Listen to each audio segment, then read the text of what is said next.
everyone, it's Coach Melis, and Merry Christmas to you. You know what? We are kicking off December with a Christmas blessing message, and my part, honestly, is to really want to relay a message of blessing. And, as I was thinking about some keywords this Christmas season, I was thinking about how we focus in on love and how we focus in on hope and peace and joy. And when you take those four different elements of the season and you combine them together or in of themselves, they really do and become a Christmas blessing. But I wanted us to be a little bit more intentional, I thought, with our approach this holiday. Because I think so many times, and it's so wonderful because you know and I know that Ron and I absolutely love Christmas. It is the favorite time of year, and I just love having time with family and friends. I love decorating the house, but it's not so much about the hustle and bustle as it is about intentionally spending time with those that we love. And so this Christmas, I'm going to challenge us to be intentional. Intentional as it relates to how we approach love and loving others. Intentional with giving them true FaceTime and not just FaceTime in the phone, but having that one-on-one time with them. There are so many hearts that are literally hungering and yearning for that time with you, with me. And so the other thing I want to talk about is about how we need to be approaching hope.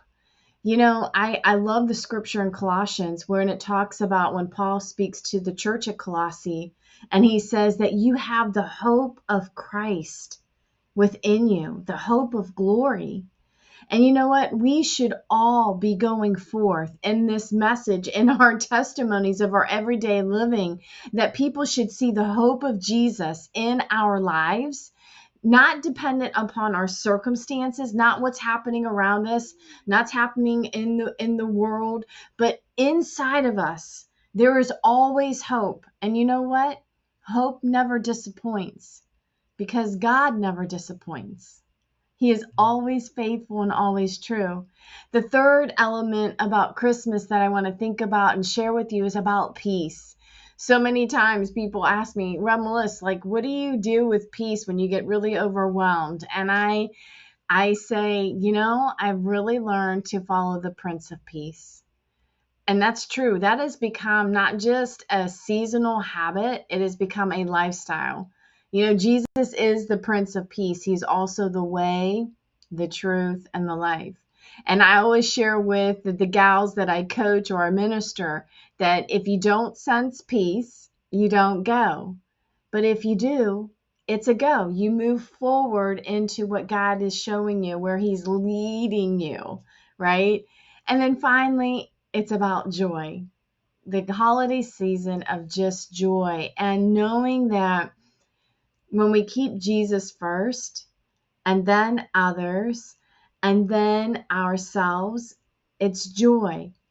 It's the priorities. It's making sure that He's on the forefront at all times. He's in our worship. He's got our adoration at all times because Christmas is about Him. And Christmas is about others. It's not to appease them and please them, but it's to bless them. So this Christmas, I pray that you take time to be a Christmas blessing to somebody else. And I also pray that you recognize and realize that you are a Christmas blessing to me, to Ron, to EHM. We are so thankful for you, for your partnership, through your prayers, through your financial giving over the years, through just different resources and means that you have come beside us to move the gospel forward. And that's what this season is all about. And we are so excited for what God is going to do, not only now, but in the upcoming season where he is going to lead us. And I can't wait to continue the adventure with him. So my heart is that I pray you have a wonderful Christmas with your family, your loved ones, and those that are around. Enjoy the holiday season, but remember, keep everything in that Christmas blessing box of love, of peace, of hope, and joy to those around you. Have a wonderful Christmas.